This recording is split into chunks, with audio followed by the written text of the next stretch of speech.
2024 헌나6 청구인 국회 피청구인 법무부 장관. 이 사건은 피청구인이 직무집행에 있어 헌법이나 법률을 위반했는지 여부, 파면 결정을 선고할 것인지 여부에 관한 것입니다. 먼저 적법 요건에 관하여 보겠습니다.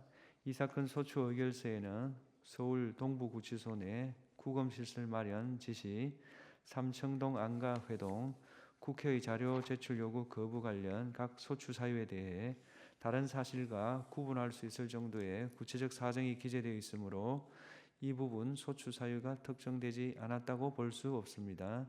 국회법상 탄핵소추 사유에 대한 조사는 국회의 재량으로 규정되어 있고, 탄핵소추의 경우에는 국회에서 질의와 토론 없이 표결할 수 있도록 규정된 것으로 해석할 수 있습니다.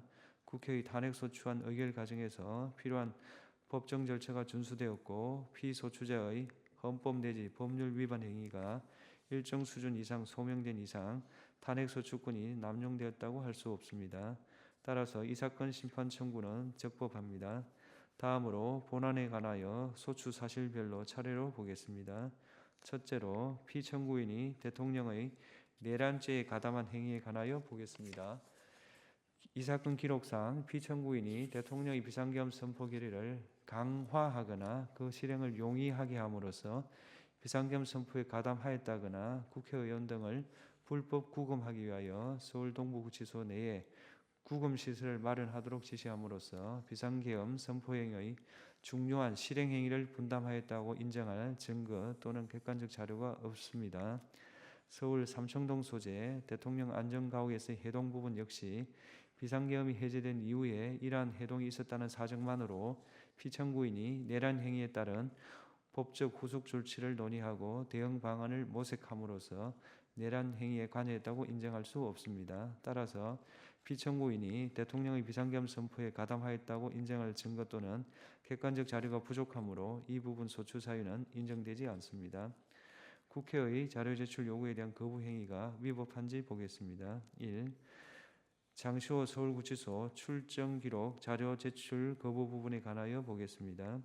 피청구인이 국회로부터 제출을 요구받은 자료들은 그 제출 요구의 목적과 관련 있는 자료로 보이고, 수용자의 조사나 출정에 관련한 사항으로서 개인의 사생활에 관한 사항이라고 보기 어렵습니다. 국회에서의 증언 및 감정에 관한 법률 2조에 의하면 자료 제출 요구받은 자는 다른 법률 이유로 제출을 거부할 수 없으므로 공공기관의 정보 공개에 관한 법률 조항을 자료 제출 거부의 정당한 사유로 보기 어렵습니다. 따라서 피청구인 이 부분 자료 제출 거부는 국회 증언감정법 4조 1항 12조 1항을 위반한 것입니다. 2. 대전지방검찰청의 10년간 특수활동비 사용 내역 관련 자료 제출 거부 부분에 관하여 보겠습니다. 이 부분과 관련한 국회 법제사법위원회의 자료 제출 요구는 제출 요구일인 2024년 9월 27일로부터 3일 전인 2024년 9월 24일 법무부에 송달되었으므로 서류 제출 요구가 늦어도 제출 요구일 7일 전에 송달되어야 한다는 국회 증언감정법이 정한 절차를 준수하지 못하였습니다. 그렇다면 부적법한 제출 요구에 대하여 거부한 피청구인의 행위가 국회 증언감정법에 위반된다고 볼 수 없습니다. 3. 국회의 자료 제출 요구의 내재적 한계 분석 문건의 작성 및 배포 부분에 관하여 보겠습니다. 피청구인이 국회의 자료 제출 요구의 내재적 한계 분석 문건을 작성하고 이를 국회의원실에 배포한 사실은 인정되나 이와 같은 문건을 작성 배포한 행위만으로 국회의 특정한 자료 제출 요구를 거부한 행위로 평가할 수는 없습니다. 그렇다면 이 부분 소추 사실은 국회의 증언감정법이나 헌법, 정부조직법, 행정기본법 위반에 해당하지 않습니다. 국회 본회의 중 퇴장 행위가 헌법과 법률을 위반하였는지 여부에 관하여 보겠습니다. 당시 피청구인은 법률안에 대한 제2요구의 이유를 설명하기 위해 자발적으로 국회 본회의에 출석하였으므로 국회의 국무위원에 대한 출석 답변 요구를 전제로 하는 헌법 62조 2항 위반이 성립될 여지는 없습니다. 또한 이 사건 기록에 의하면 당시 국회 본회의에서는 제2요구된 법률안에 대하여 질의 토론 없이 바로 표결을 하였고, 피청구인은 표결이 시작된 후 퇴장하였으므로 피청구인의 행위가 국회법 93조를 위반하여 국회의 안건 심의권을 침해하였다고 볼 수 없습니다. 국무위원이 국회 본회의에서 표결이 마감될 때까지 퇴장해서는 안 된다는 법령상 의무는 없으므로 피청구인의 행위가 국가공무원법상 법령 준수 의무나 성실 의무를 위반하였다고 보기도 어렵습니다. 마지막으로 피청구인을 파면할 것인지에 관하여 보겠습니다. 피청구인은 장시호 서울구치소 출정 기록 관련 국회의 자료 제출 요구에 정당한 이유 없이 불응함으로써 국회 정언감정법을 위반하였습니다.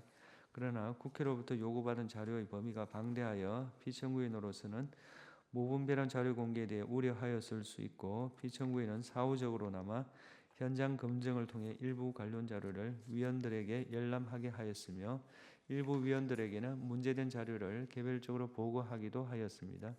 이러한 사정을 종합하면 피청구인이 법 질서를 무시하거나 이에 역행하고자 하는 적극적 의도로 법률을 위반하였다고 보기는 어렵습니다. 따라서 피청구인의 파면을 정당화하는 사유가 존재한다고 볼 수 없습니다. 주문을 선고하겠습니다. 탄핵 사건이므로 선고 시각을 확인하겠습니다. 지금 시각은 오후 2시 11분입니다. 주문, 이 사건 심판 청구를 기각한다.